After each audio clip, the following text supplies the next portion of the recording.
জল বা পানি যাই বলি না কেন তার গুরুত্ব কমে যাবে না।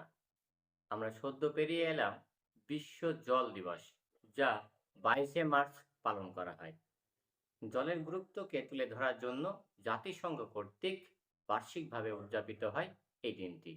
1992 সালে ব্রাজিলের রিও ডি জেনিরোতে জাতিসংঘ পরিবেশ ও উন্নয়ন সম্মেলনে এজেন্ডা 21 এ প্রথম বিশ্ব জল দিবস পালনের আনুষ্ঠানিক প্রস্তাবটি উত্থাপন করেন। 1993 সালে জাতিসংঘ সাধারণ সভা 22শে মার্চ তারিখটিতে বিশ্ব জল দিবস হিসাবে ঘোষণা করে। 1993 সালে প্রথম বিশ্ব জল দিবস পালিত হয় এবং তারপর থেকে এই দিনটির পালনের গুরুত্ব ক্রমশ বৃদ্ধি পেতে থাকে। ভারত বিশ্বের দ্বিতীয় জনবহুল দেশ এবং 1.3 মিলিয়নেরও বেশি লোকের বাসস্থান। নিরাপদ এবং বিশুদ্ধ পানীয় জলের চাহিদা ক্রমশ বাড়ছে। আপনি কি জানেন, বিশ্ব ব্যাংকের মতে ভারতে বিশ্বের জনসংখ্যার 18%, কিন্তু তার জল সম্পদের মাত্র 4%।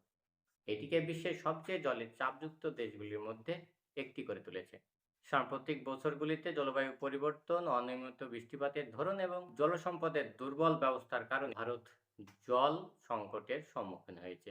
ভারত একটি উচ্চ ফ্রিকোয়েন্সি খরা, বন্যা এবং অপ্রত্যাশিত আবহাওয়ার ঘটনার সম্মুখীন হয়, যা দেশের জল ব্যবস্থায় মারাত্মক প্রভাব ফেলে। বিশেষত মহারাষ্ট্র, তামিলনাড়ু, কর্ণাটক এবং রাজস্থান রাজ্যগুলিতে জলের অভাবের সমস্যাটি সবচেয়ে গুরুত্বপূর্ণ।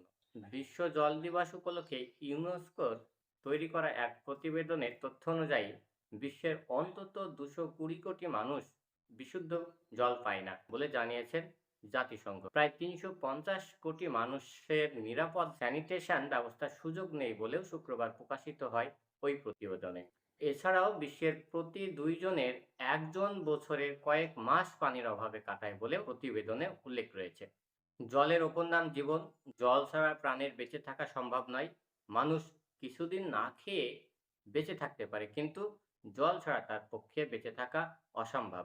তাই সরকার ও নাগরিকদের কর্তব্য জলাশয়গুলিকে সংরক্ষণ করা, জলের অপচয় বন্ধ করা এবং জলের নতুন উৎস তৈরি করা। এছাড়াও জল সংকট এড়াতে কার্যকারী উপায় হলো জলের প্রাকৃতিক উৎসগুলি সঠিক ও পরিমিত ব্যবহার এবং সংরক্ষণ। তাই বৃষ্টির জল সংরক্ষণের পাশাপাশি ব্যবহৃত জল পুনর্ব্যবহারযোগ্য করার উপর বিশেষ জোর দেওয়া উচিত। সাধারণ নাগরিকদেরও এই বিষয়ে সচেতন হওয়ার পাশাপাশি বিশেষ উদ্যোগ নেওয়া উচিত।